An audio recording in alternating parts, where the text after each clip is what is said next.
A closeted lesbian librarian hides her feelings, until a new coworker sparks the truth.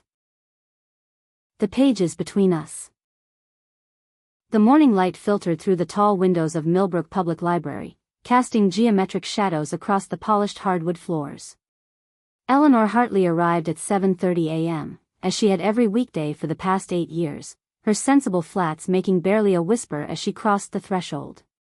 She loved this hour, the building still holding its breath before the chaos of patrons and programs, the smell of old paper and lemon polish her only companions. At 34, Eleanor had built a life of careful predictability. Her brown hair was always pulled back in the same neat bun. Her cardigans rotated through a palette of muted colors. Today's was dove gray. She lived alone in a small Victorian cottage 3 blocks from the library, surrounded by her cats, 2, and her books, thousands. She attended her mother's Sunday dinners without fail. She volunteered at the church book sale. She was, by all accounts, exactly what Millbrook, Massachusetts expected her to be. Eleanor unlocked the main desk and began her opening routine, checking the book drop returns, booting up the ancient computer system, adjusting the display of new arrivals. Everything in its place. Everything as it should be. "Good morning, Ellie." Margaret Chin, the head librarian, swept in at 7:45, bringing with her the scent of expensive perfume and the energy of someone who'd already had 3 cups of coffee. At 62, Margaret ran the library like a benevolent dictator, firm but fair, traditional but not inflexible. "Big day today. Our new hire starts at 9. Eleanor's stomach tightened, though she kept her expression pleasantly neutral. "Oh, right. The children's librarian position." "Assistant children's librarian," Margaret corrected, hanging her coat on the rack. "Though between you and me, Patricia is eyeing retirement next year, so whoever we hire now will likely step up. I'm excited about this one, Ellie." Her credentials are impressive: Master's in Library Science from Simmons, 3 years at the Boston Public Library System, excellent references. And she's from California originally, so she'll bring some fresh perspective to our little corner of New England. "California?" Eleanor echoed, filing books onto the return cart with mechanical precision. I know. You're worried she'll be all sunshine and crystals." Margaret laughed. But her interview was wonderful. Thoughtful, passionate about literacy programs, great ideas for expanding our children's outreach. "I think she'll fit in perfectly." She paused, studying Eleanor with the sharp gaze that missed nothing. "You'll help her settle in, won't you? Show her the ropes, introduce her around? You're so good at making people feel welcome." The irony of that statement wasn't lost on Eleanor, who had perfected the art of welcome from a careful distance. "Of course," she said. The morning passed in its usual rhythm. Eleanor helped Mrs. Patterson find the latest Deborah Crombie mystery, renewed books for the Whitmore twins, and explained the digital lending system to a frustrated retiree for the 14th time. At precisely 8:55 a.m., she was at the circulation desk, scanning in a stack of picture books, when Margaret's voice rang out across the main floor. "Eleanor. Come meet our newest team member." She looked up, and the world tilted slightly on its axis. The woman standing beside Margaret was not what Eleanor had expected. She was tall, nearly 6 feet, with an athletic build that her burgundy blouse and dark jeans couldn't hide. Her hair was a mass of auburn curls that tumbled past her shoulders, untamed and glorious. Her skin was sun-kissed, dusted with freckles across her nose and cheeks. But it was her eyes that caught Eleanor and held her, hazel, flecked with gold, warm and direct and utterly disarming. "Eleanor Hartley, this is Sage Winters." Sage, Eleanor is our senior circulation librarian and honestly the backbone of this entire operation. Anything you need to know, she's your person. Sage extended her hand, and Eleanor took it automatically. The handshake was firm, warm, confident. Eleanor felt heat creep up her neck.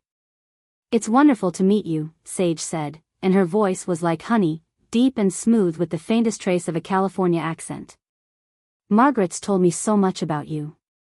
I'm really looking forward to working together." "Welcome to Millbrook," Eleanor managed, withdrawing her hand perhaps a beat too quickly. She could still feel the phantom warmth of Sage's palm against hers. "I hope you'll enjoy it here." "I'm sure I will." Sage's smile was genuine, crinkling the corners of her eyes. "I already love what I've seen of the town. It's so charming, like stepping into a postcard. Very different from Jamaica Plain." "That's where you were living?" Eleanor asked, grateful for the safe territory of small talk. "For the past 3 years, yeah. Before that, Oakland. I was ready for something quieter, somewhere I could really dig into community building. The city is great, but it's easy to feel like just another face in the crowd, you know?" Eleanor didn't know, actually. She'd spent her entire life in Millbrook, population 8,000, where everyone knew everyone else's business. The idea of anonymity seemed almost exotic. Margaret clapped her hands together. "Well, I'll let you two get acquainted. Eleanor, would you mind giving Sage the grand tour while I handle some administrative things?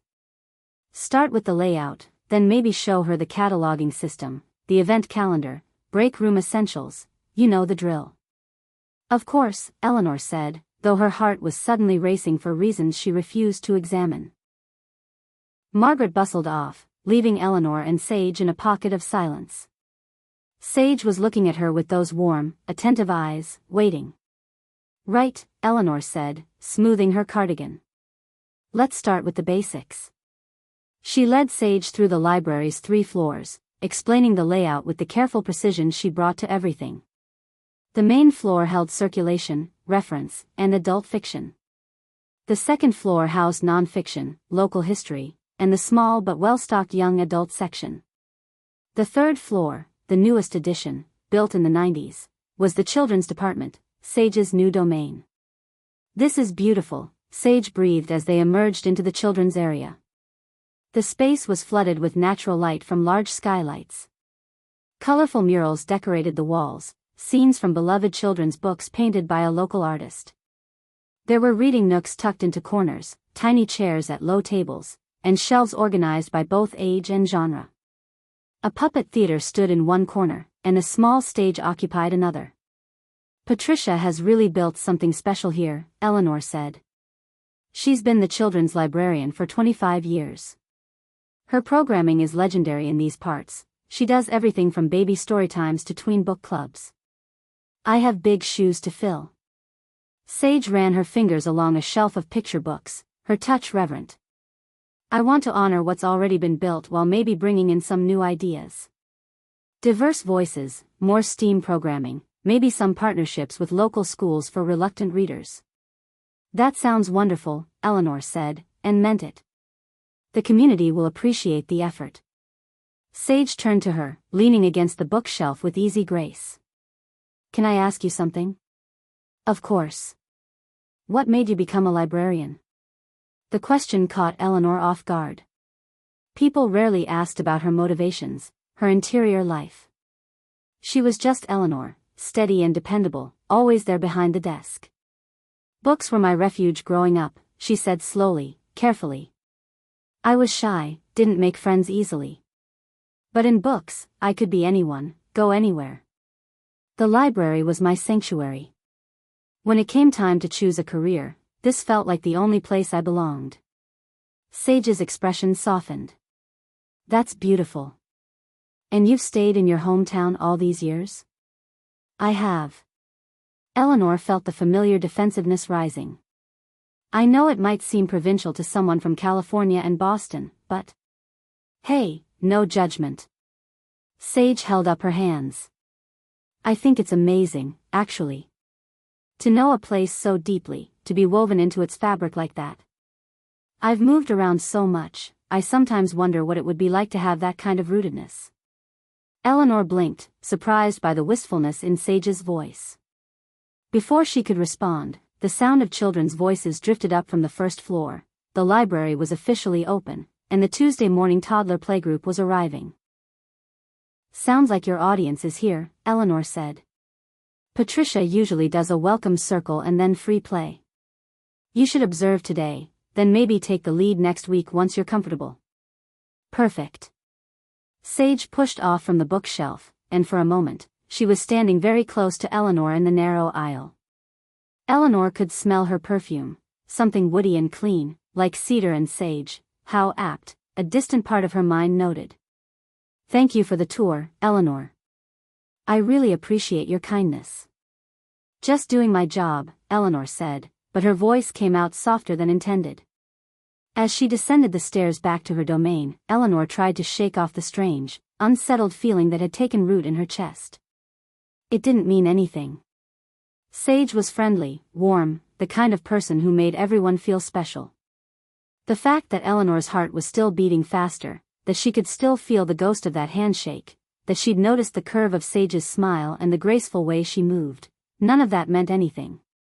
It couldn't. The weeks that followed established a new rhythm.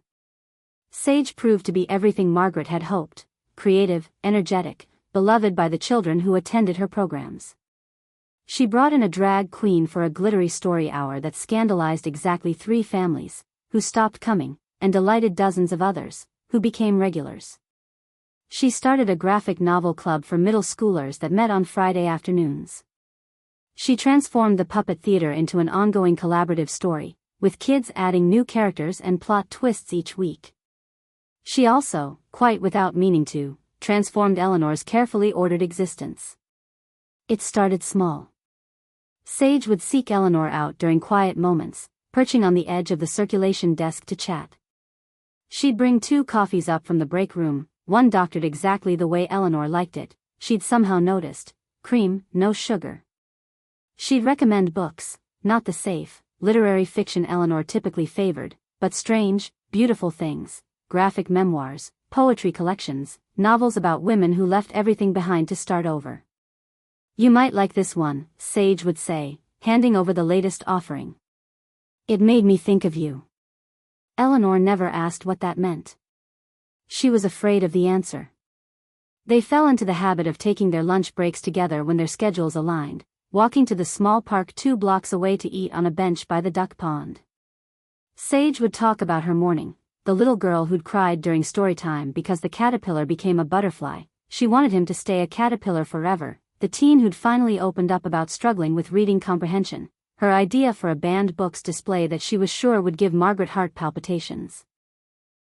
You should do it, Eleanor found herself saying one October afternoon, leaves drifting down around them in shades of amber and crimson. The banned books display. Frame it educationally, talk about censorship and freedom to read. Margaret will go for it if you present it right. Sage turned to her with delight. You think so? I know so. She acts traditional, but she's got a rebellious streak. Why do you think she hired you? I thought it was my stunning credentials and winning personality, Sage said with mock offense, and Eleanor laughed, actually laughed, bright and uninhibited, surprising herself. Those 2, she conceded. Sage studied her for a long moment, something unreadable in her expression. You have a beautiful laugh, she said quietly. You should do it more often. Eleanor's breath caught. She looked away, focusing on the ducks gliding across the pond's surface. I laugh, she said defensively. Not like that. Sage's voice was gentle. Usually you're so careful, Eleanor. Like you're afraid of taking up too much space. The observation cut too close. Eleanor stood abruptly, gathering their lunch trash. We should get back. I have a staff meeting at 1. If Sage noticed the deflection, she didn't call it out. But as they walked back to the library, Eleanor felt her watching, considering, seeing things Eleanor had spent years learning to hide. The first frost came early that year, coating Millbrook in crystalline white by mid-November. Eleanor arrived at work to find Sage already there, sitting cross-legged on the floor of the children's section, surrounded by picture books and sticky notes, her hair piled in a messy bun. You're here early, Eleanor observed from the doorway. Sage looked up, her face lighting up. Eleanor. Perfect. I need your brain. I'm planning the holiday display and I can't decide if I should organize it by age group or by theme, you know, different cultural traditions, winter stories, books about giving and gratitude. Eleanor stepped into the space, into Sage's orbit. It was getting harder and harder to maintain her usual distance. Theme, she said. It's more inclusive, and it'll spark better conversations. You could do stations, one for Hanukkah, one for Christmas, one for Kwanzaa, one for winter solstice, one for Diwali even though we're past it, to show the range of celebration throughout the winter season. Yes. Sage scrambled to her feet, animated. That's exactly what I was thinking, but I couldn't articulate it. You're brilliant. She reached out and squeezed Eleanor's arm, a casual touch that sent electricity through Eleanor's entire body. Eleanor stepped back, putting space between them. The opening checklist. Wait. Sage's hand fell to her side, but her gaze held Eleanor's. Did I do something wrong? No, of course not. It's just, sometimes I feel like. Sage hesitated, unusually uncertain. Like whenever we get close, you pull away. And I don't want to overstep. If I'm making you uncomfortable, if I'm being too much, please tell me. I know I can be a lot. Eleanor's heart clenched. You're not too much, she said softly. You're wonderful. You light up every room you walk into. It's just. Just what? How could she explain? How could she say, you're dangerous to every carefully constructed wall I've built? You make me want things I can't have, make me feel things I've spent years suppressing. You look at me like I matter, like I'm interesting, and it terrifies me because I've spent so long being invisible. I'm not good with people, Eleanor said instead. I'm better with books. They're safer. Sage's expression softened with something that looked like understanding, and more than that, recognition. I get that, she said. More than you might think. She paused, then added carefully, but people can surprise you, Eleanor. Sometimes taking a risk is worth it. Before Eleanor could respond, Margaret's voice echoed up the stairs, girls. Staff meeting in 5 minutes. The moment broke. Eleanor fled downstairs, her heart pounding against her ribs like a caged bird. The week before Thanksgiving, Eleanor's mother called during her lunch break. Eleanor, darling, I'm planning the seating for Thursday and I was wondering, are you bringing anyone this year? Eleanor pinched the bridge of her nose. They had this conversation every holiday. No, Mom. Just me. As always. It's just that you're 34 now, sweetheart. I worry about you being alone in that house. What about that nice man from the church book sale? Richard? He asked about you. Richard is 60 and married, Mom. Oh. Well, what about? Mom. Eleanor's voice came out sharper than intended. I'm fine. I'm happy. I don't need you to find me a husband. There was a loaded pause. I just want you to be happy, Eleanor. You spend all your time with books and those cats. That's not a life for a young woman. Eleanor closed her eyes, familiar frustration warring with equally familiar guilt. Her mother meant well. She always meant well. That didn't make it easier. I'll see you Thursday, Eleanor said. Should I bring the green bean casserole? After she hung up, Eleanor sat in her car in the library parking lot, fighting back tears she couldn't quite name. Through the windshield, she could see the library's brick facade, the warm light in the windows. Sage was probably upstairs, preparing for afternoon story time, completely unaware of the chaos she'd sparked simply by existing. A tap on her window made Eleanor jump. Sage stood there, concerned, mouthing, "Are you okay?"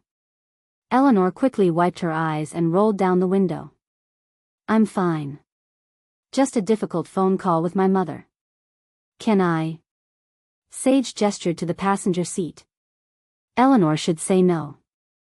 She should maintain boundaries, keep this professional, keep Sage at arm's length where it was safe. Instead, she nodded. Sage folded her long frame into the passenger seat, bringing the cold air in with her. Want to talk about it? Not really. Eleanor stared straight ahead. Just the usual. Her wanting me to be someone I'm not. That's hard, Sage said quietly. Family expectations can be suffocating. Something in her tone made Eleanor turn. Is that why you moved across the country? Sage smiled, but it was tinged with sadness. Partly. My family is very traditional, conservative Catholic, big on appearances and fitting the mold. I love them, but I couldn't breathe there. Every choice I made was scrutinized, every deviation from their vision for my life was a disappointment. She paused. Especially when I came out.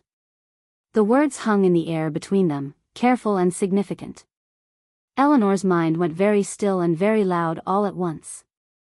You're gay, yeah. Sage said it simply, matter-of-factly. Have been my whole life, but I didn't come out until college. My family, well, let's just say it didn't go well. We're better now, we talk, I visit occasionally, but there's always this wall between us. Things left unsaid. They're polite about it, but they make it clear they prefer I never mention it. No girlfriend stories at Thanksgiving, no pride flags, no making them uncomfortable with my truth. Eleanor's throat was tight. I'm sorry. That must be incredibly lonely. It was. It is, sometimes. Sage turned in her seat to face Eleanor more fully. But I've also built my own family. Friends who celebrate all of me. Chosen family, you know. And places like this, small towns that are slowly changing, that need people who'll stand up and say, we're here, we're queer, and we deserve space too. She laughed softly. Sorry, that got preachy. Occupational hazard of doing LGBTQ plus story time. Eleanor's heart was hammering so hard she was certain Sage could hear it. You do queer story time? Once a month. Didn't Margaret tell you? We started it in October. It's for families with LGBTQ plus parents or kids who are questioning or just want to learn about diversity. Nothing scandalous, just books with gay penguins and two-mom families and kids who don't fit gender stereotypes. It's small, but it's growing. It matters. That's really brave, Eleanor whispered. Sage shrugged. It's necessary. I spent too many years hiding to let fear run my life now. She reached out and, very gently, touched Eleanor's hand where it rested on the center console. And I've learned that the people worth keeping in your life are the ones who love you for who you actually are, not who they want you to be. Eleanor stared at their hands, Sage's tanned and long-fingered, hers pale and trembling slightly. She should pull away. She should make an excuse and get out of the car and retreat to her safe, careful life. Instead, she turned her hand palm up and laced their fingers together.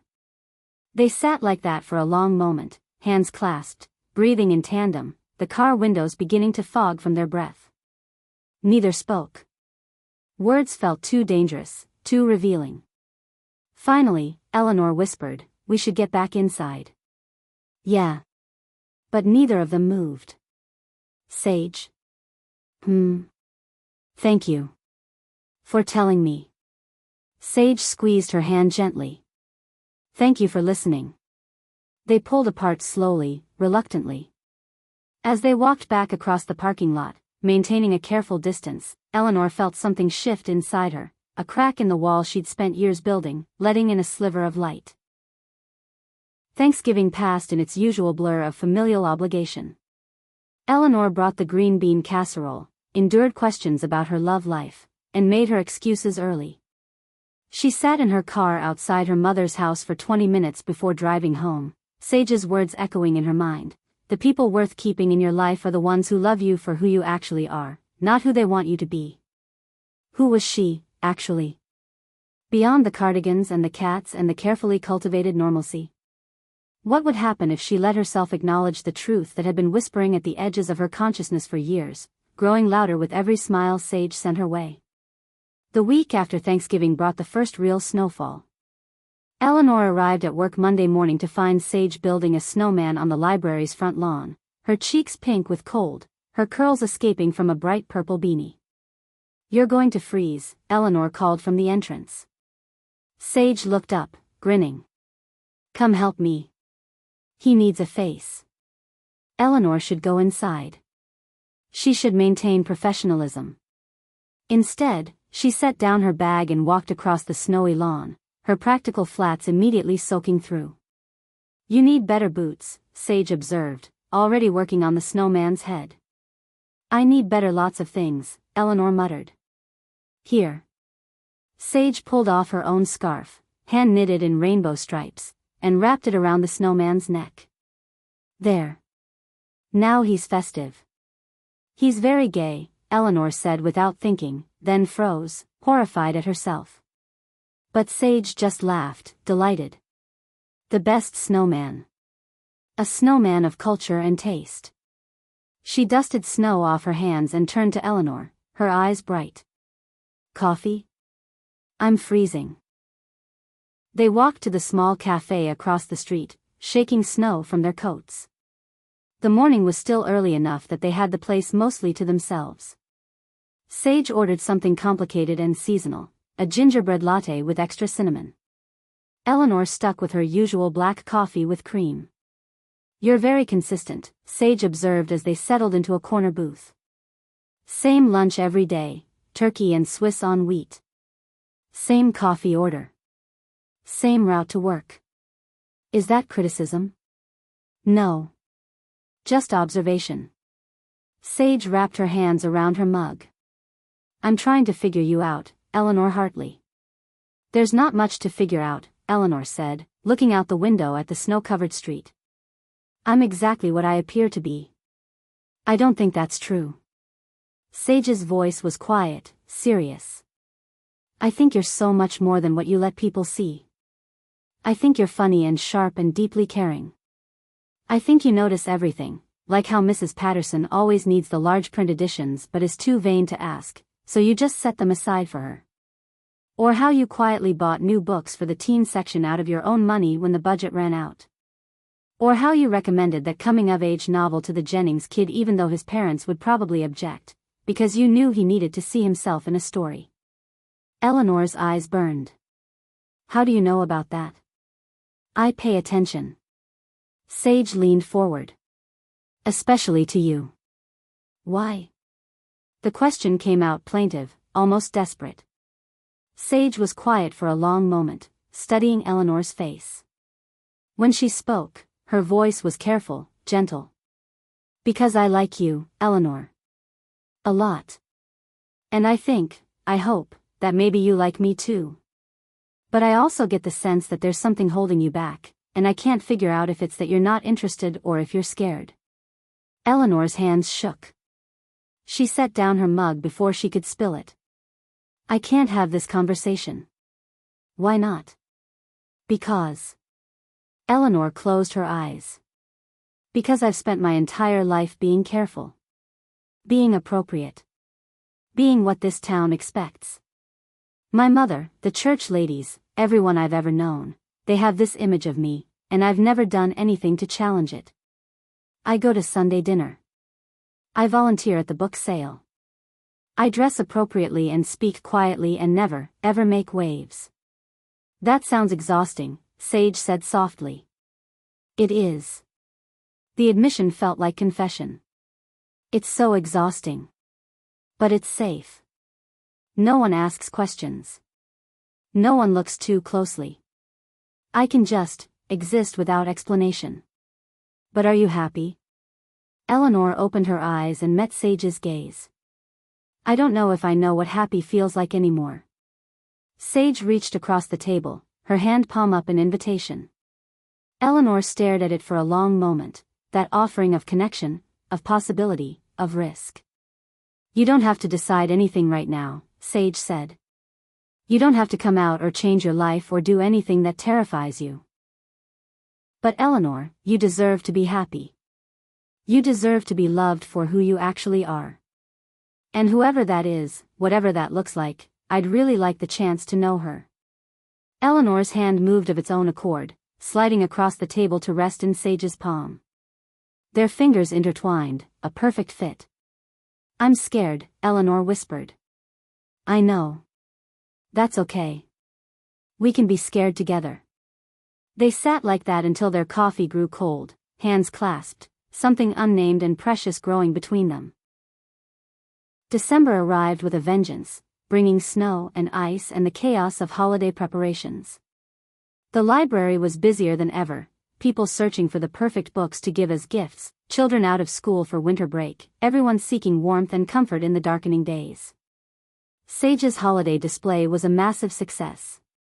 She'd organized it exactly as Eleanor suggested, with different cultural traditions represented in their own dedicated spaces. She ran special programming every day, holiday story hours, craft sessions, a visit from Santa, and, more progressively, a visit from the Hanukkah Harry, which raised a few eyebrows but delighted the Goldberg twins. Eleanor watched her flourish, and felt something painful and wonderful blooming in her chest. They'd been careful since their coffee shop conversation. Professional at work, maintaining appropriate distance. But there were moments, hands brushing as they reached for the same book, eyes meeting across the crowded library, Sage's soft smile that seemed meant only for Eleanor. The Saturday before Christmas, they were both working the late shift.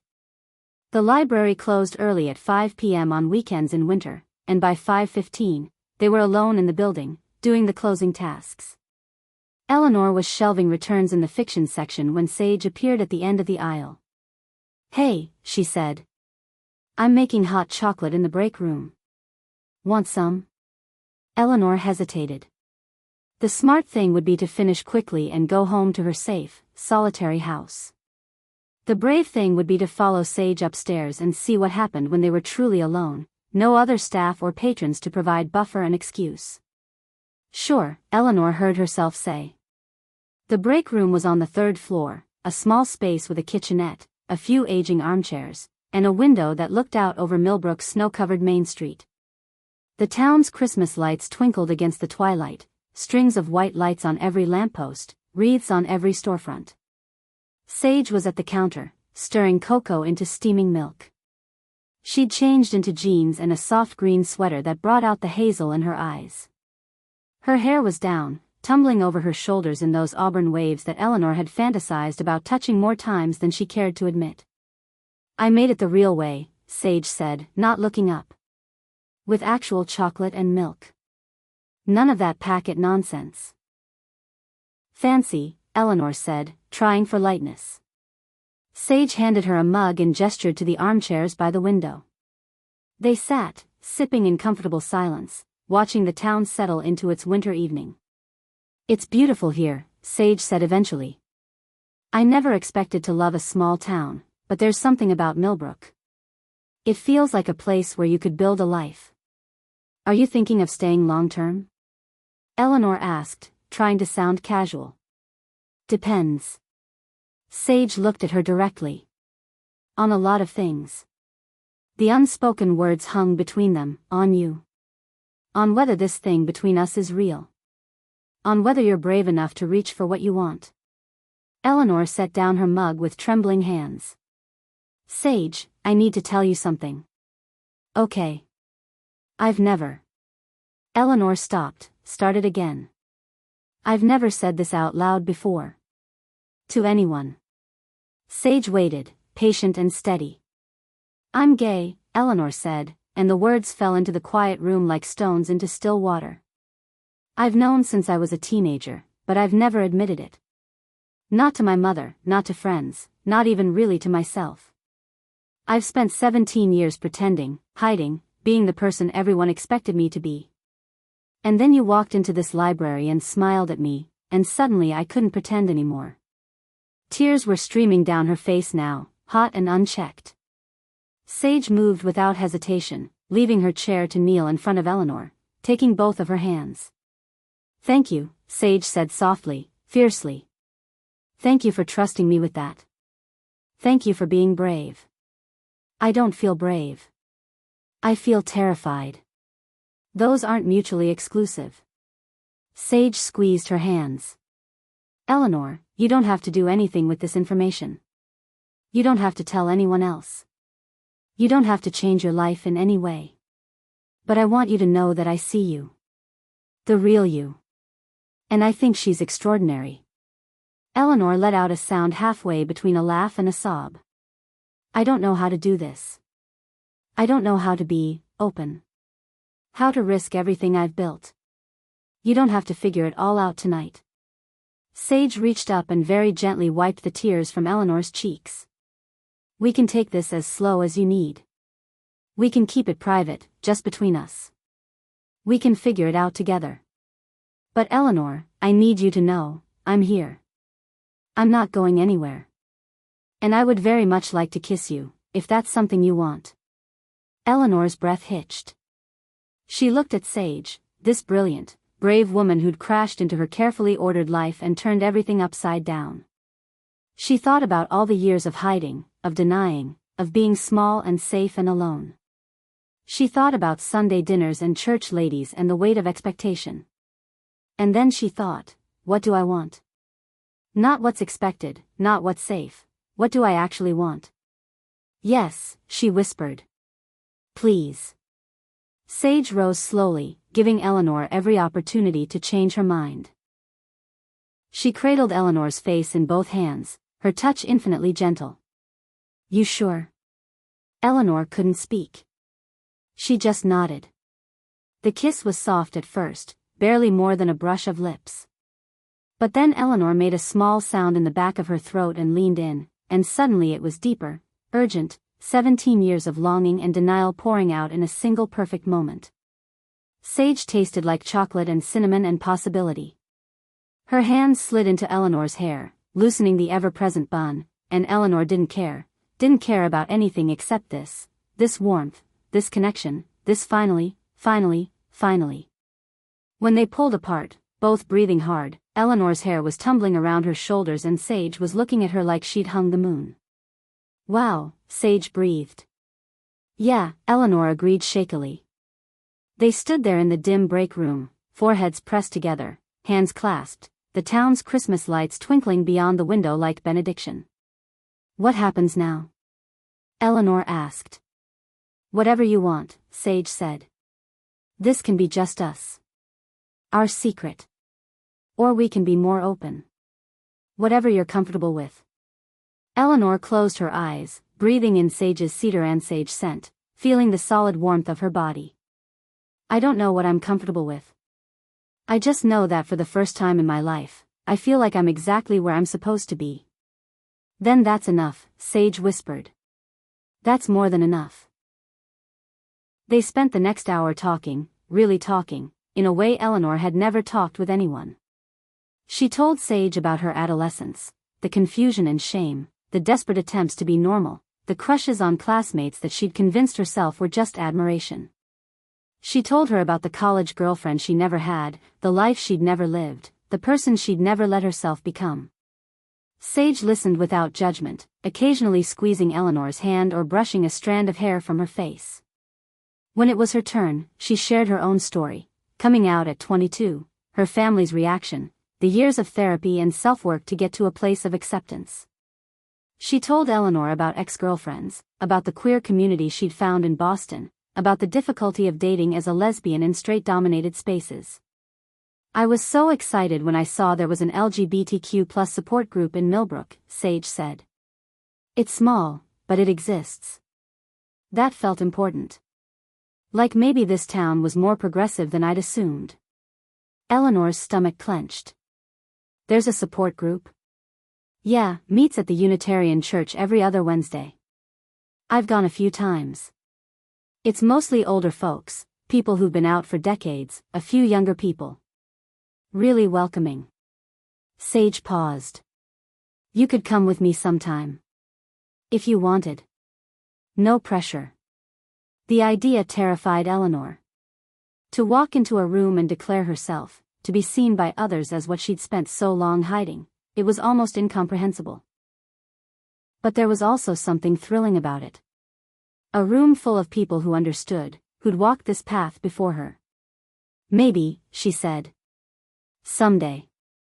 Someday is good, Sage said. Someday is a start. They finally left the library at nearly 7, stepping out into the crystalline winter night. The temperature had dropped, and their breath made clouds in the air. Sage's car was parked next to Eleanor's in the now empty lot. Can I see you tomorrow? Sage asked as they reached their vehicles. Outside of work?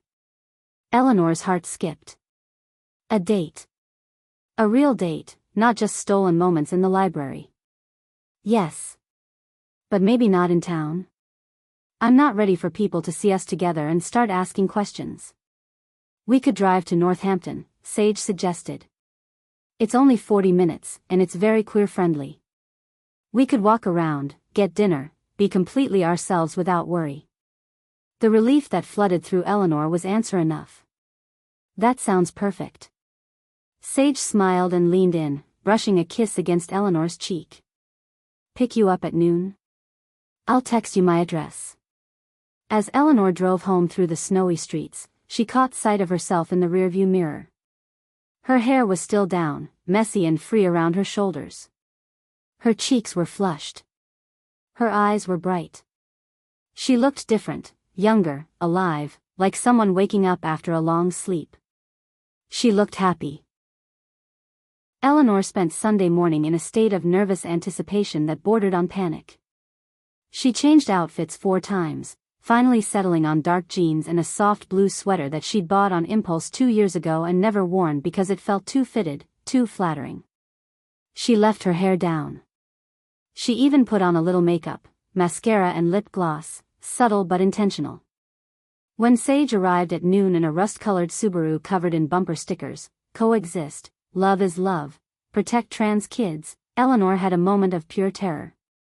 What was she doing? What if someone saw them leaving together? What if her mother drove by? But then Sage got out of the car, and she was wearing a leather jacket over a band t-shirt, her curls wild and free, and she looked at Eleanor like she was the most beautiful thing she'd ever seen. "You look stunning," Sage said. "I love your hair down." "It's impractical," Eleanor said automatically, then caught herself. "But thank you. So do you."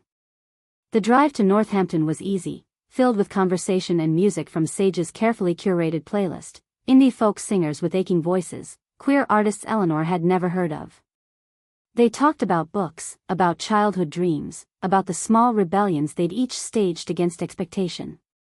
"I wanted to be a park ranger," Eleanor confessed. "I used to fantasize about living alone in the woods, just me and nature and a cabin full of books. No expectations, no performances, just peace." "That's not so far from what you have now," Sage observed. "Minus the woods. I guess. But I chose the library because it was safe, expected. The woods would have been brave." "You can still be brave," Sage said, reaching over to lace their fingers together on the center console. "It's never too late." Northampton was everything Eleanor had hoped, a small city that felt like a haven. Rainbow flags hung in shop windows. Same-sex couples walked hand in hand down the street without a second glance from passers-by. Sage parked downtown, and they spent the afternoon wandering. They browsed in an LGBTQ+ bookstore, where Sage insisted on buying Eleanor a lesbian poetry collection. They had lunch at a cozy cafe where the server had a pronoun pin and didn't bat an eye at their obvious couple-dom. They walked along the Mill River, breath visible in the cold air, shoulders bumping companionably. "This is nice," Eleanor said as they stood on a bridge, watching the water flow beneath. "Feeling normal." "You are normal," Sage said firmly. "The world that makes you feel otherwise is what's broken." As the sun began to set, painting the sky in shades of rose and lavender, they found themselves at a small art gallery. Inside, a photography exhibit showcased queer couples throughout history, vintage photos of women in suits, men in domestic settings, love letters and secret signs. Eleanor stopped in front of a photo from the 1950s, 2 women in a garden, standing just slightly too close, their hands almost but not quite touching. The caption explained that they'd lived together for 40 years, presented to the world as roommates and friends. They'd left behind a collection of love letters that told the real story. 40 years of hiding, Eleanor whispered. How did they bear it? They had each other, Sage said, coming to stand behind Eleanor, her presence warm and solid. Sometimes that's enough. But I'm glad we don't have to hide that way. Times have changed, even if not everywhere, not completely. We have choices they didn't have. Eleanor turned to face her. I want to be brave enough to make those choices. I do. But I'm not there yet. I know. Sage cupped Eleanor's face gently. And that's okay. We have time. In that small gallery, with images of hidden love surrounding them, Sage kissed Eleanor again, tender and sure, a promise of patience and possibility. December slipped into January, and Eleanor's life split into two distinct versions. There was her public life, the Eleanor that Millbrook knew, still attending Sunday dinners, still wearing her cardigans, still speaking softly at the circulation desk. And then there was her private life, the one she shared with Sage. They were careful at work, maintaining professional distance. But outside the library, in the privacy of Eleanor's cottage or Sage's apartment or on their drives to Northampton, Eleanor was learning to be a different person. She laughed more. She wore her hair down. She let Sage teach her to cook more adventurously than her usual rotation of simple meals. She read the books Sage recommended, queer memoirs and love stories that made her cry and rage and feel seen. She also started attending therapy. Sage had recommended her own therapist, a woman named Dr. Patricia Chin who specialized in LGBTQ+ issues. Eleanor had been terrified for that first appointment, sitting in the waiting room with her hands clenched, ready to bolt. But Dr. Chen had been kind and matter-of-fact, treating Eleanor's decades of repression not as shame but as survival. You did what you needed to do to stay safe, Dr. Chen said during their third session. You're not broken for hiding. You're human. The question now is, what do you need to feel safe enough to stop hiding? Eleanor didn't have an answer yet. But she was working on it. By February, they'd fallen into a rhythm. Sage came over most evenings after work, and they'd make dinner together, watch movies curled up on Eleanor's couch, talk until late into the night. Eleanor was learning Sage's body language, her moods, the way her eyes crinkled when she was about to tell a joke. She was learning what it meant to be known, truly known, by another person. They hadn't been intimate beyond kissing, Eleanor wasn't ready, and Sage never pushed. But the desire was there, building slowly, a warmth that spread through Eleanor every time Sage looked at her a certain way. I've never done this, Eleanor admitted one night as they lay tangled together on her couch, Sage's fingers threading through her hair. Been with someone. A woman. Anyone. I know, Sage said softly. We have all the time in the world, Eleanor. There's no rush. But you must want. I want you to feel safe and ready, Sage interrupted. That's what I want. Everything else can wait. Eleanor turned to face her, overwhelmed with affection for this patient, generous woman. How did I get so lucky? I think I'm the lucky one, Sage said, and kissed her until Eleanor forgot her insecurities, lost in the simple perfection of being held. The crisis came on a Tuesday in late February. Eleanor was at the circulation desk when her mother walked in, unannounced and unexpected. Catherine Hartley was a formidable woman, 62, impeccably dressed, with steel gray hair and a rigid bob and a smile that never quite reached her eyes. Eleanor, darling, she said, approaching the desk with her typical brisk efficiency. I was in town and thought I'd stop by.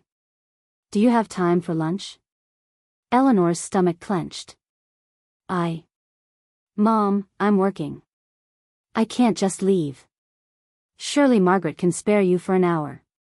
Catherine looked around the quiet library with barely concealed disdain. She'd never understood Eleanor's career choice, had always seen it as settling for less than she was capable of. Margaret, overhearing, appeared from the back office. Of course, Eleanor, take your lunch. You deserve a break. Trapped, Eleanor gathered her things and followed her mother out to the cafe across the street, the same one where she'd had her revelation with Sage months ago. The irony wasn't lost on her. Over soup and sandwiches, Catherine made small talk, church gossip, updates on Eleanor's cousins, complaints about the book club's latest selection. Eleanor responded automatically, the script so well-worn she could have recited it in her sleep. Then her mother leaned forward, fixing Eleanor with that penetrating gaze she'd mastered years ago. Eleanor, I need to ask you something, and I want you to be honest with me. Eleanor's blood ran cold. What is it? Mrs. Henderson mentioned seeing you in Northampton several times over the past few months. With that new librarian, the one from California. Catherine's tone was carefully neutral, but her eyes were sharp. She said you seemed very close. Eleanor couldn't breathe. Mrs. Henderson was one of the worst gossips in Millbrook, a regular library patron who'd apparently followed them or seen them by chance. Of course. Of course this was how it would happen. We're friends, Eleanor said, but her voice came out too high, too defensive. We work together. We sometimes drive to Northampton for lunch because there are more restaurant options. Friends, Catherine repeated, and the word dripped with skepticism. Eleanor, I'm your mother. I'm not stupid. I've had my suspicions for years, but I told myself I was imagining things. That you were just shy, just hadn't found the right man. But this woman, Sage, is it? She's very openly, she's one of those people, isn't she? Those people? Eleanor felt anger cutting through her fear. You mean gay, Mom? You can say the word. Catherine's lips thinned. Don't be crude. I'm just concerned about the image you're projecting. Mrs. Henderson wasn't the only one who's noticed. People are talking, Eleanor. They're speculating. And in a town like this, reputation matters. To whom? Eleanor's voice rose despite herself. To you? To your church friends? To people who've spent their entire lives judging everyone who doesn't fit their narrow definition of acceptable? Eleanor Margaret Hartley. No. Eleanor stood abruptly, her chair scraping loudly against the floor. Other patrons turned to stare, but for once, she didn't care. No, I'm done with this. I'm done pretending. I'm done shrinking myself to make you comfortable. Sit down, Catherine hissed. You're making a scene. Good. Eleanor's hands were shaking, but her voice was steady. Maybe it's time people saw the real me instead of the performance I'd been giving for 34 years. You want to know the truth, Mom? Fine. Yes, Sage and I are more than friends. I'm in love with her. I'm gay. I've always been gay. And I'm done apologizing for it. The silence that followed was deafening. Catherine's face had gone white, then red, cycling through shock and anger and something that might have been grief. How could you do this? She whispered. After everything I've done for you, all the sacrifices. This isn't about you. Eleanor was dimly aware she was crying now, but she couldn't stop. This is my life. My truth. And I'm sorry if it disappoints you, but I can't keep living a lie just to make you happy. If you pursue this lifestyle, you're not welcome in my home. Catherine stood, gathering her purse with shaking hands. I won't have it. I won't pretend to support something so fundamentally wrong. Eleanor felt something break inside her, but alongside the pain was something else, relief. Then I guess I won't be coming to Sunday dinner anymore. Catherine stared at her for a long moment, and Eleanor saw genuine pain in her mother's eyes beneath the anger and disgust. But Catherine didn't soften, didn't reach out, didn't choose love over judgment. I'm very disappointed in you, Eleanor, she said quietly. I raised you better than this. Then she left, the bell above the cafe door chiming cheerfully as she disappeared into the cold February afternoon. Eleanor sank back into her chair, trembling all over. She'd done it. She'd actually said it out loud, not just to Sage or to her therapist but to her mother, to the representative of everything she'd spent her life fearing. She'd stood up for herself. And it had cost her everything. Sage found her 20 minutes later, still sitting in the cafe, staring at her untouched soup. She didn't ask questions, just sat down across from Eleanor and took her hands. Margaret told me your mother was here, Sage said softly. I figured. She knows, Eleanor whispered. About us. About me. And she, God, Sage, she said I'm not welcome at her house anymore. She basically disowned me. Oh, Eleanor. Sage came around the table and pulled Eleanor into her arms, and Eleanor finally let herself fall apart, sobbing into Sage's shoulder while the cafe patrons politely pretended not to notice. "I knew it would be bad," Eleanor choked out. "I knew she wouldn't accept it. But I don't know what I thought. That maybe she'd love me enough to try. That family would matter more than her prejudice. I'm so sorry," Sage murmured into her hair. "I'm so sorry." They sat like that until Eleanor had no more tears left. Finally, she pulled back, wiping her eyes with a napkin. "She's going to tell everyone. By tomorrow, the whole town will know." "Probably," Sage agreed, matter of fact. "How do you feel about that?" Eleanor considered. She felt raw, exposed, terrified. But underneath that, there was something else, something that felt almost like freedom. "I don't know. I don't know how I feel about anything right now." "That's okay. You don't have to know." Sage brushed Eleanor's hair back from her face. "But Eleanor, I'm so proud of you. You stood up for yourself, for us. That took incredible courage." "It doesn't feel courageous. It feels like I just blew up my entire life." "Maybe," Sage said. "Or maybe you just started building the life you actually want. It's hard to know the difference in the moment." They walked back to the library together, and this time, when they entered, Sage didn't drop Eleanor's hand. They walked through the front door, past Mrs. Patterson returning books, past young Sam Martinez studying for his SATs, past Margaret at the reference desk. And when Margaret's eyes dropped to their joined hands and then back up to Eleanor's tear-stained face, she simply nodded once, a gesture of understanding, maybe even approval. It was the first small sign that Eleanor's world wasn't entirely crumbling. That maybe, just maybe, there would be people who chose to stand with her. The next few weeks were brutal. Catherine had indeed told people, her church group, her book club, anyone who would listen. The gossip spread through Millbrook like wildfire. Eleanor felt eyes on her everywhere she went, at the grocery store, at the post office, walking down Main Street. Some people's gazes were curious, others pitying, others openly hostile. 3 families stopped bringing their children to the library, citing inappropriate influences. Someone spray-painted a slur on Sage's car. Eleanor received 2 anonymous letters, both quoting Bible verses about abomination.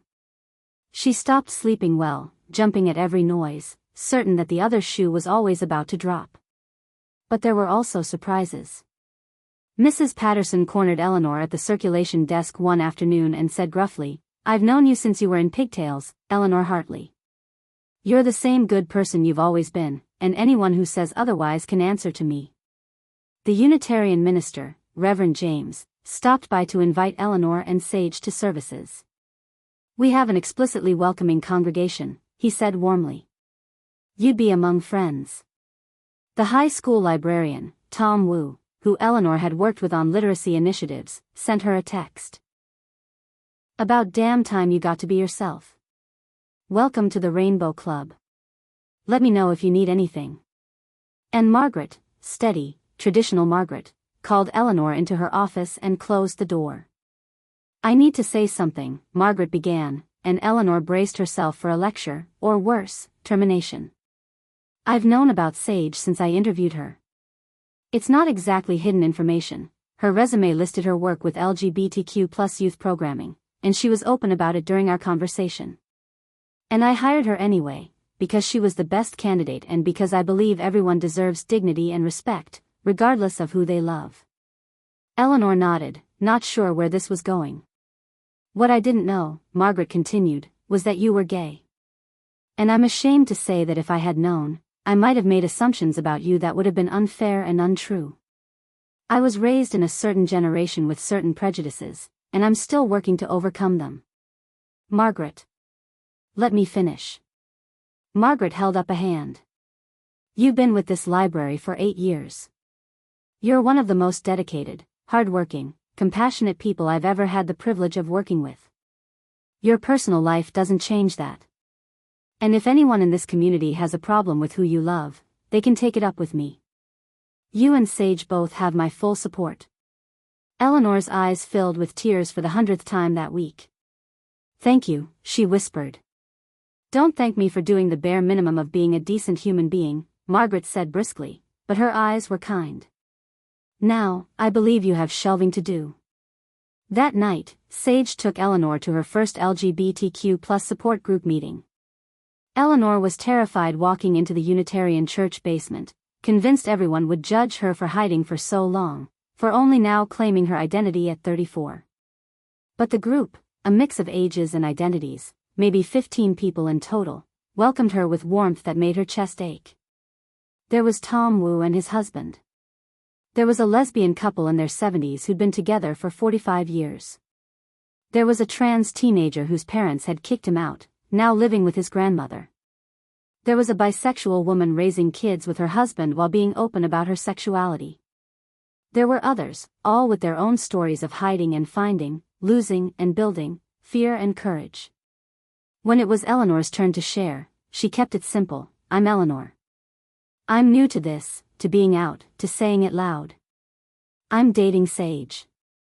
I'm trying to figure out who I am beyond the person I pretended to be for so long.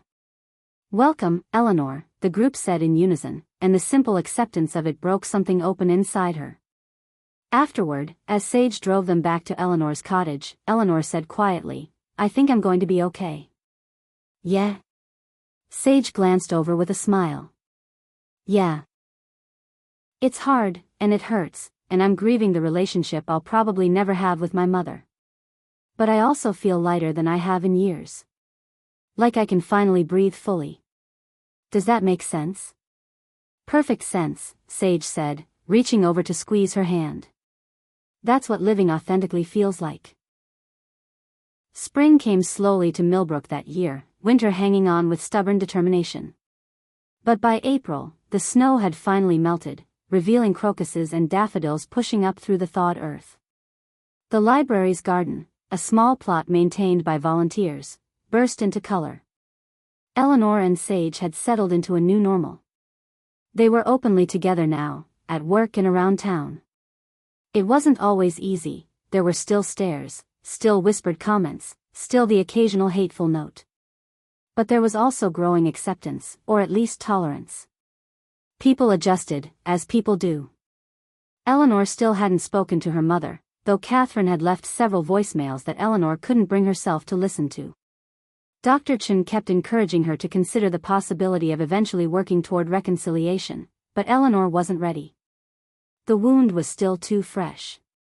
What she had instead was building something entirely new, a chosen family that included Sage, the support group, colleagues like Margaret and Tom, even some of the library's regular patrons who'd proven themselves allies. She was learning that family could be something you created rather than something you were born into. One Saturday morning in late April, Eleanor woke to find Sage already up, standing at the window of Eleanor's bedroom in one of Eleanor's oversized t-shirts, her hair a wild morning tangle, coffee mug in hand. What are you doing? Eleanor asked, her voice rough with sleep. Sage turned, and the smile on her face was radiant.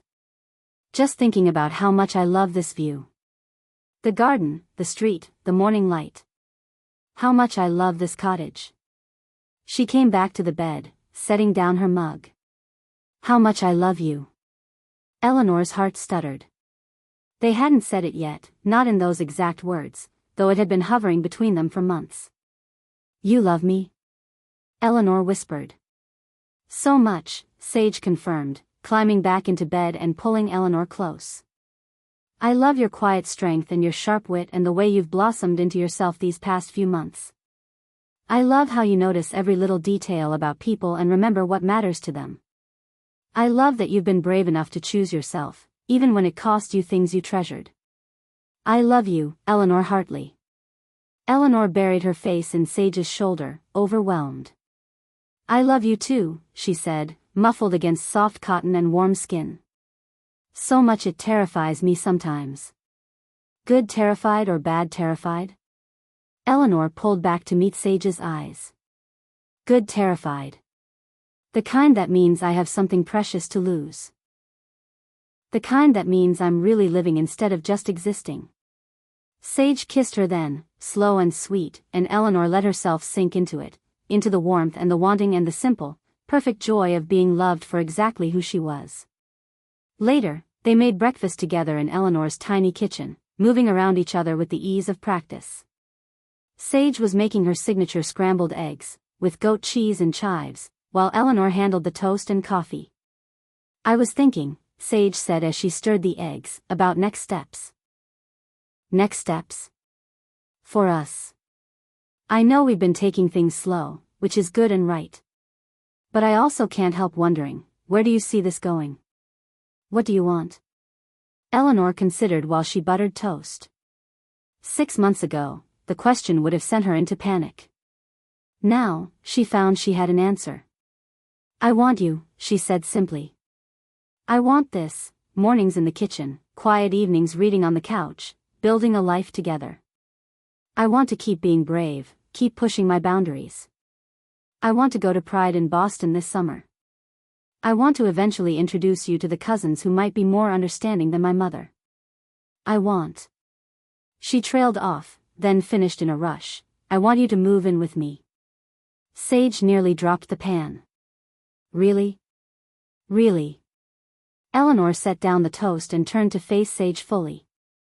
"I know my cottage is small, but it could be ours. If you want that. If it's not too soon." "Eleanor Hartley," Sage said, abandoning the eggs to cup Eleanor's face in both hands, "I would love nothing more than to build a life with you in this cottage. It's not too soon. It's exactly right." They sealed it with a kiss that tasted like hope and butter and new beginnings. Sage moved in over the course of 3 weekends in May. She didn't have much, a lifetime of moving had taught her to travel light, but what she brought transformed Eleanor's space. Colorful art prints on the walls. House plants that required actual care. A record player and vinyl collection. Books, so many books, that they had to install new shelving.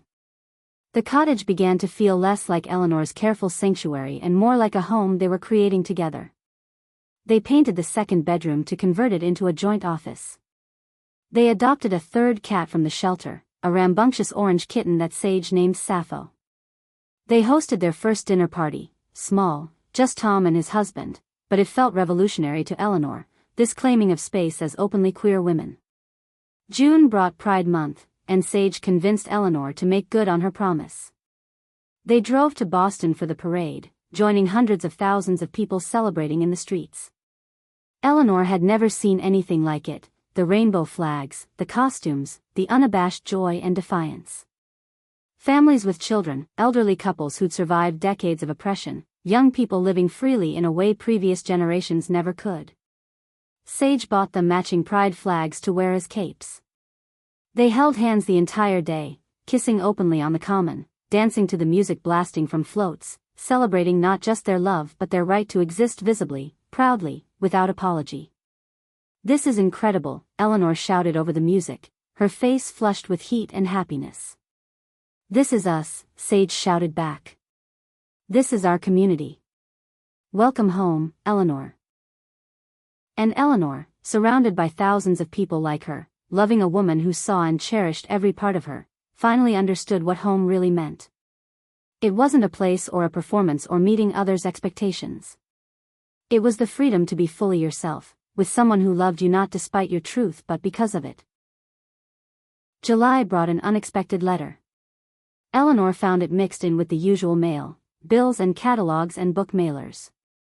But this envelope was addressed in her mother's careful handwriting, and Eleanor's hands trembled as she opened it. "Dear Eleanor, I've written this letter a dozen times and thrown away each attempt. I'm not good with words, not like you. But your Aunt Jean came to visit last week and gave me a talking to that I suppose I needed. She reminded me that when my sister was dying of cancer, you sat with her every day after work for 3 months. You read to her, held her hand, made sure she wasn't alone. You were 18 years old, just starting college, and you never complained.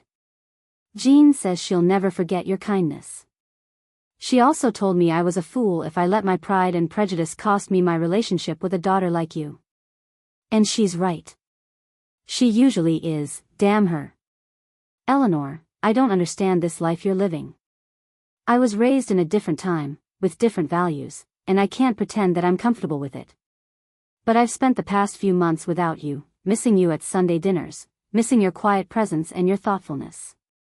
And I realized that I would rather have you in my life, all of you, even the parts one don't understand, than not have you at all. I can't promise I'll get it right. I'll probably say the wrong things. I might never fully understand or approve. But you're my daughter, and I love you. If you're willing, I'd like to try to build some kind of relationship again. On your terms. Please think about it. The door is open if you want to walk through it. Love, Mom. Eleanor read the letter 3 times, tears streaming down her face. It wasn't perfect. It wasn't full acceptance. But it was a start, a crack in the wall, a tentative reaching across the divide. Sage found her on the back porch, the letter clutched in her hands. What happened? Eleanor handed her the letter wordlessly. Sage read it quickly, then settled onto the porch step beside Eleanor, their shoulders touching. How do you feel? Sage asked. I don't know, Eleanor admitted. Relieved? Angry? Grateful? All of it at once? She leaned her head on Sage's shoulder. She's never going to be a PFLAG mom, waving rainbow flags and marching in pride parades. No, probably not, Sage agreed. But she's trying. That's not nothing. What would you do? Sage was quiet for a moment. My relationship with my parents is still complicated. We talk occasionally, visit rarely. It's not what I'd want, but it's what we have. If they sent me a letter like this, I'd probably take them up on it. Cautiously, with clear boundaries, but yes. Because I'd always wonder otherwise, and because people can surprise you. They can grow, if you give them space to. Eleanor nodded slowly. I think I want to try. Maybe start with just the 2 of us for coffee, somewhere neutral. See if we can find our way back to each other, even if it's different than before. That sounds wise, Sage said, kissing the top of Eleanor's head. I'm proud of you. Whatever you decide. They sat like that as the sun set, watching fireflies blink in the garden, the summer air soft and warm around them. Inside the cottage, Sappho knocked something over with a crash, and they both laughed. Our chaotic little life, Eleanor said, and there was wonder in her voice. Our chaotic, beautiful, imperfect, very gay little life, Sage corrected. Yeah, Eleanor agreed, turning to kiss her properly. I wouldn't change a thing. Eleanor met her mother for coffee 3 weeks later, at a neutral cafe halfway between their 2 towns. It was awkward at first, stilted conversation, careful words, the weight of months of silence heavy between them. But slowly, tentatively, they began to build something new. Catherine asked about Eleanor's work. Eleanor showed her pictures of the cottage renovations. They talked about books, about the weather, about anything safe and surface level. And then, as they were preparing to leave, Catherine said quietly, Tell me about her. Sage. Tell me what you love about her.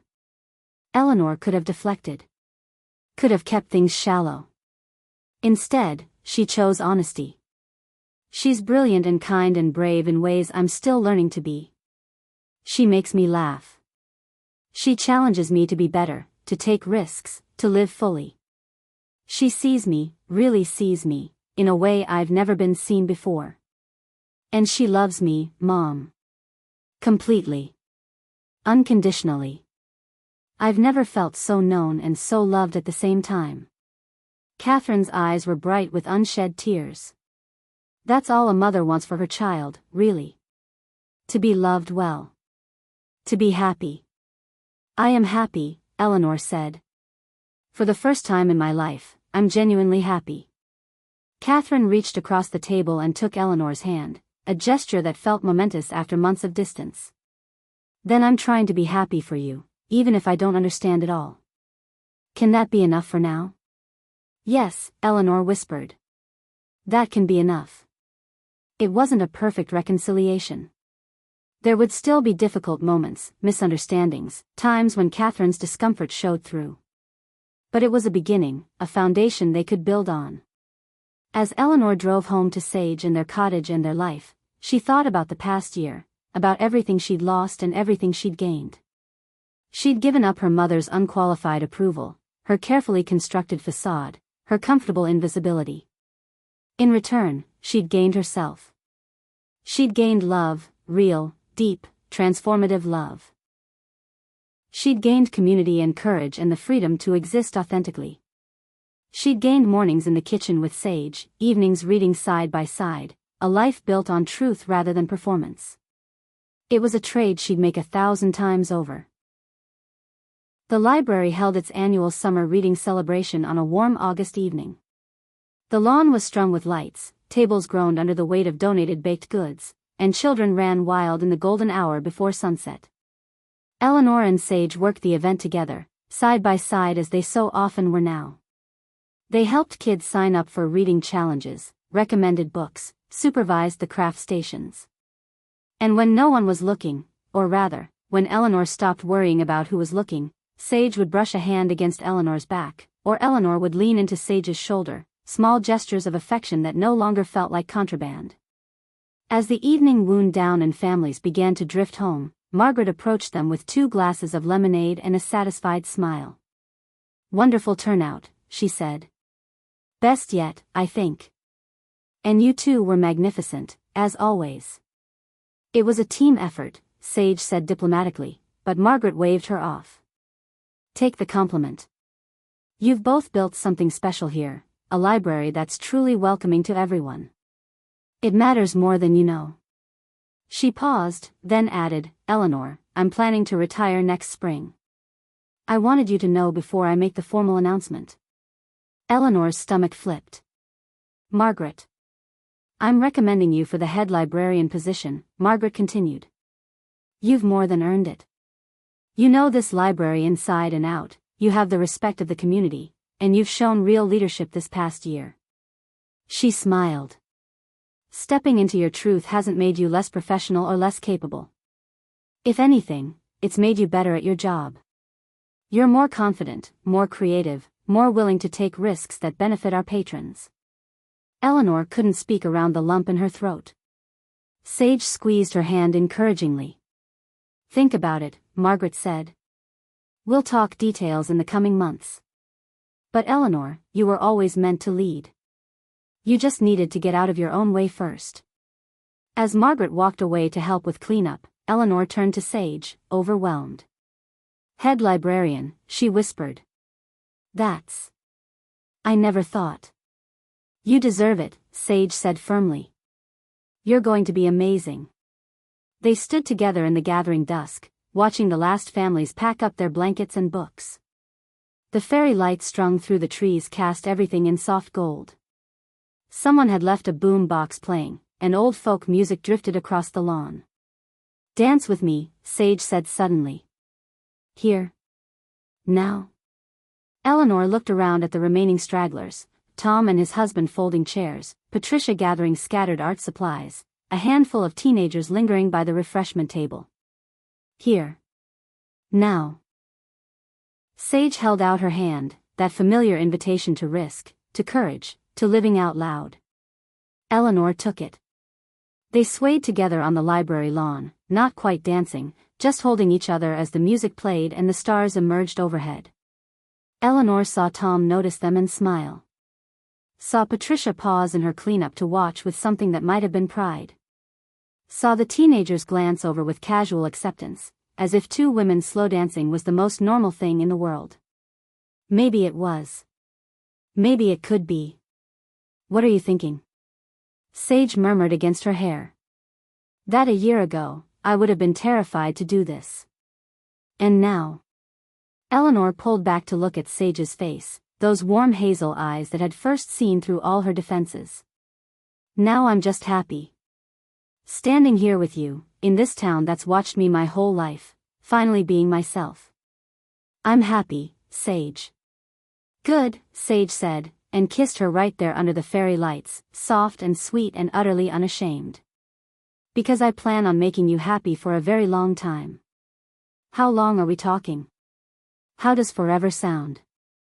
Eleanor laughed, joy bubbling up from somewhere deep and previously untapped. Forever sounds perfect. September arrived with its familiar rhythms: back to school, cooler mornings, the library busy again with students and parents adjusting to new schedules. Eleanor settled into the role of interim head librarian, working closely with Margaret on the transition while a formal search committee was formed. The first time she stood in front of the staff for a meeting, introducing a new initiative she'd designed, a partnership with local schools to provide library cards and books to every student, she felt the weight of her new authority. But also the rightness of it. This was her library, her community, her calling. She'd spent too many years being small and careful. It was time to be big and bold instead. Sage's programming continued to flourish. Her LGBTQ+ storytime had grown to nearly 30 regular attendees. She'd started a banned books club for teens that was getting regional attention. She'd brought in diverse authors for readings, partnered with local artists for installations, turned the children's section into a space that felt genuinely inclusive and welcoming to all families. They made a good team, at work and at home. The cottage had fully become theirs, their books mixed on the shelves, their coats hanging side by the door, their lives braided together in 1,000 small ways. They hosted regular dinners for their chosen family. They drove to Boston once a month for queer events and community. They attended support group meetings together, both as participants and increasingly as mentors to others who were just beginning their journeys. Eleanor's relationship with her mother remained complicated but improving. They had coffee once a month now, always at that neutral cafe, slowly learning how to communicate across the divide of their different worldviews. Catherine had even asked to meet Sage, though that hadn't happened yet, one step at a time. On a crisp October evening, exactly 1 year since Sage had first walked into Millbrook Public Library, they returned to the spot where it had all begun. The library was closed for the evening, but Eleanor had keys. She led Sage through the darkened main floor, up the stairs to the children's section where they'd first toured together. "Why are we here?" Sage asked, amused and curious. Eleanor turned on just enough lights to see by. The space looked magical in the dimness, shadows and shapes, the promise of stories waiting to be discovered. "I wanted to come back to where it started," Eleanor said. "This is where I first saw you. Right here in this aisle." She gestured to the picture book section. "You were standing by the shelves, touching the books like they were precious. And I thought you were the most beautiful thing I'd ever seen. And also the most dangerous." "Dangerous?" Sage moved closer, her eyes soft in the low light. "Dangerous to everything I'd built up to protect myself. Dangerous to my carefully controlled life. Dangerous to my heart." Eleanor reached into her pocket, her fingers closing around the small velvet box she'd been carrying for a week, waiting for the right moment. "Turns out you were all of those things. You dismantled every wall I'd ever built. You turned my life completely upside down." "Eleanor," Sage's voice caught as Eleanor dropped to one knee. "And I'm so grateful," Eleanor continued, opening the box to reveal a simple silver band with a small sapphire, blue for Sage, for truth, for the color of possibility. "Because I don't want to go back to being safe and small and hidden. I want to be brave and big and visible, and I want to do it with you. Sage Winters, will you marry me?" Sage's face crumpled, tears streaming down her cheeks even as she laughed. "Yes. God, yes. Of course yes." Eleanor stood on shaking legs, and Sage pulled her into a kiss that tasted like salt and joy and the future unfurling before them. When they finally broke apart, Eleanor slipped the ring onto Sage's finger, a perfect fit, as if it had always belonged there. "I love you," Eleanor said, the words easier every time, worn smooth with use. "I love you so much."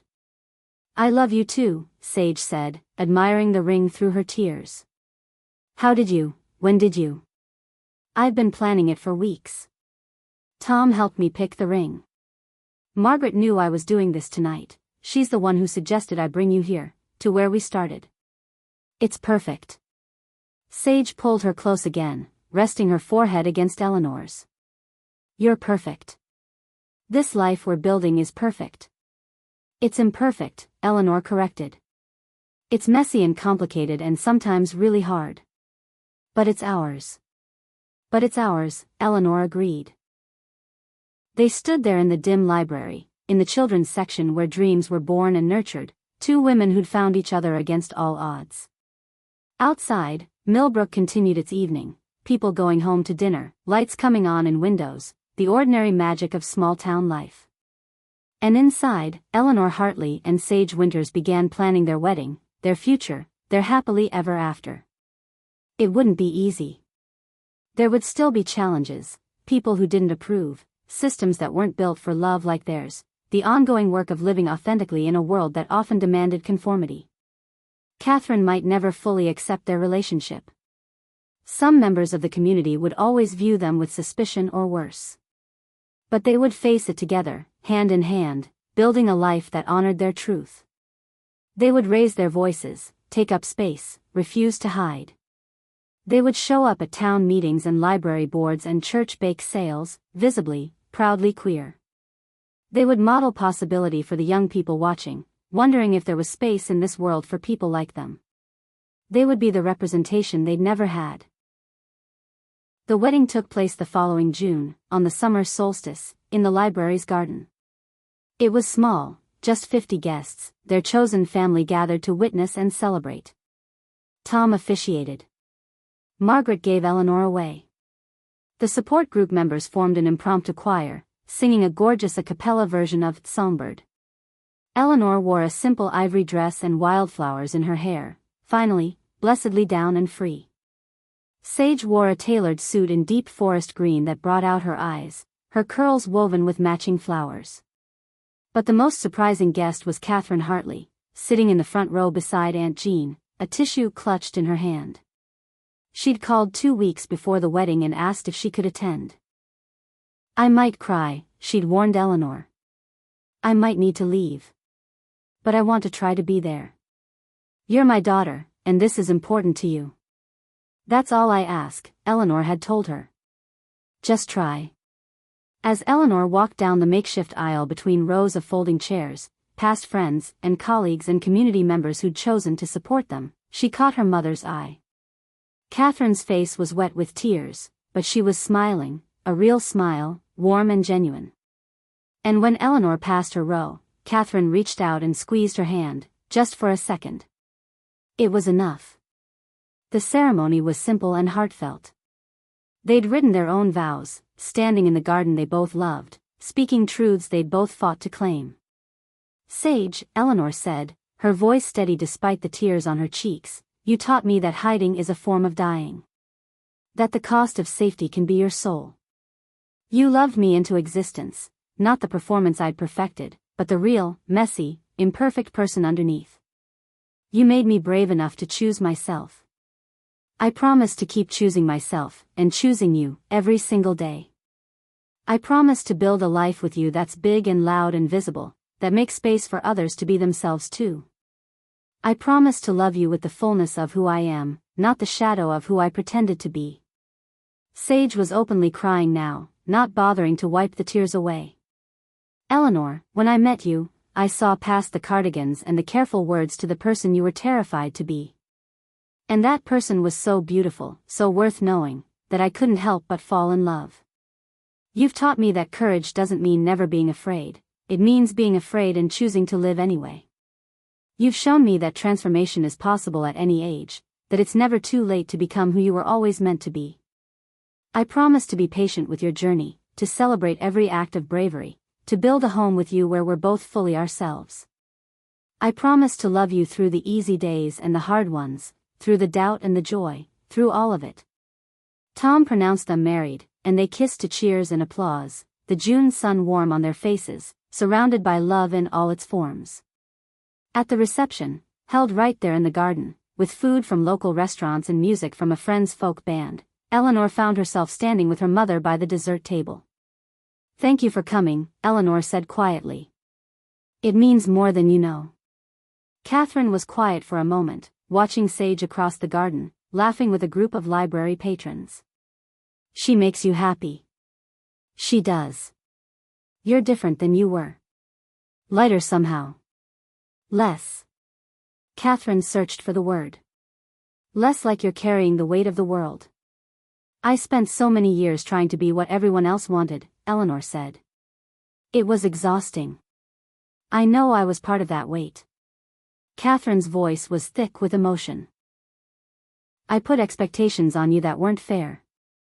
I wanted you to be a certain way because it was easier for me, not because it was right for you. Eleanor turned to look at her mother fully. Mom. I'm trying, Eleanor. To understand, to accept, to be better. It doesn't come naturally. I still catch myself thinking things I was taught to think, judging things I was taught to judge.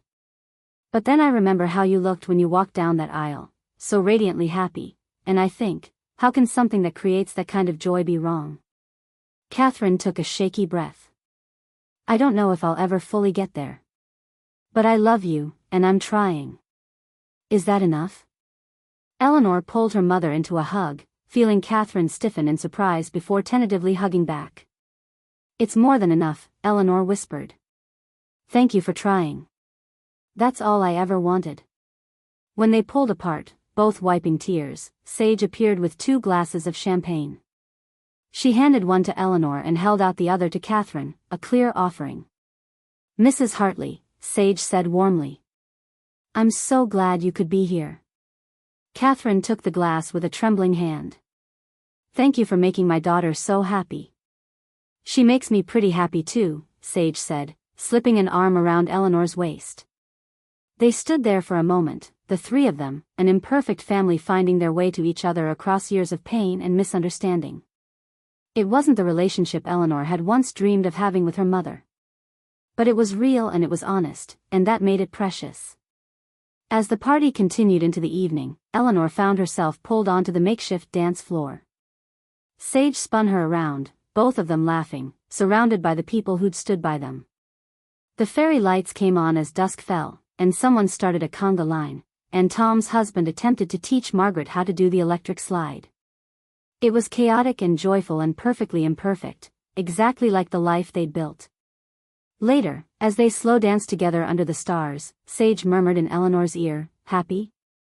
Eleanor looked around at their garden full of love, at her mother chatting tentatively with Sage's friends, at the library building standing solid and welcoming behind them, at the life they'd created against all odds. Happier than I ever imagined possible, Eleanor said. Thank you for showing me what's on the other side of fear. Thank you for being brave enough to look, Sage replied, and kissed her wife as their friends cheered and the music played and the night wrapped around them like a blessing. Epilogue. 5 years later, Eleanor Hartley Winters stood at the podium in the library's main hall, addressing a packed room.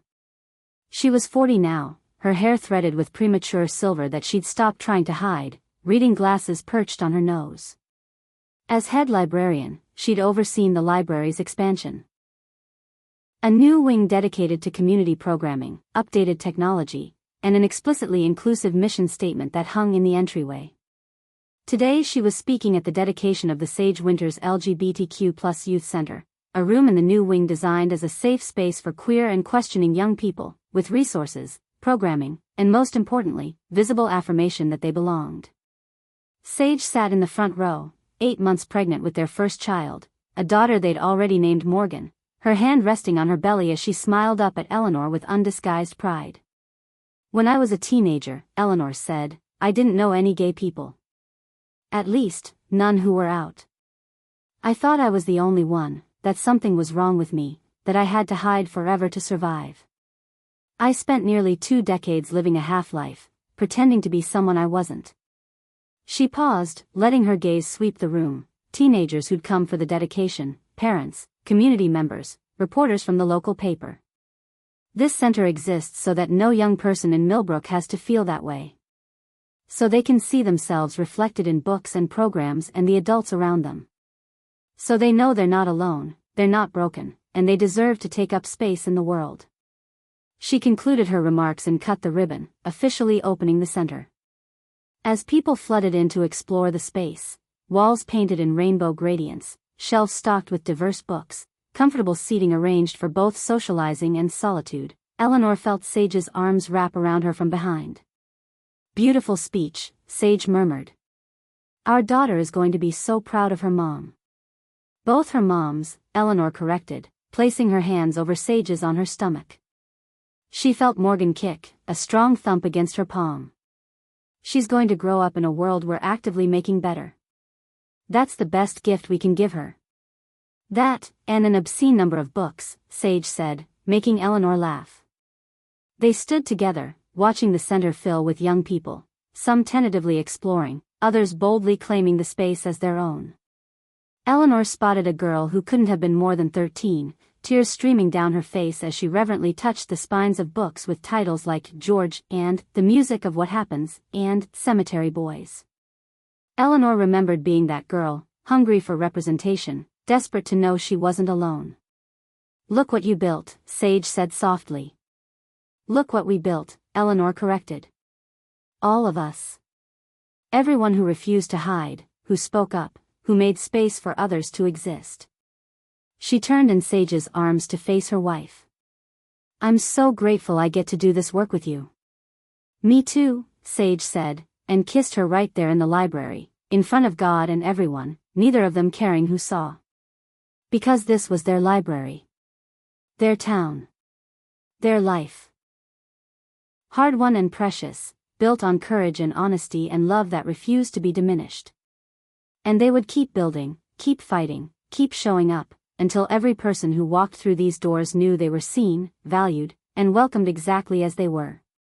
It wasn't the life Eleanor had once imagined for herself. It was infinitely better. As the celebration continued around them, young people discovering safe space, allies learning how to support better, a community slowly, imperfectly evolving, Eleanor Hartley Winters held her wife close and marveled at the journey that had brought them here. From that first morning when Sage had walked through these doors and seen her truly, to this moment of creating sanctuary for others, the path had been winding and difficult and absolutely worth every hard step.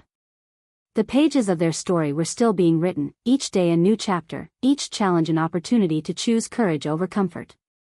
And Eleanor, who'd spent so many years hiding in the safe stories of others, was finally living her own, messy and public and gloriously, defiantly authentic. She was, at long last, free.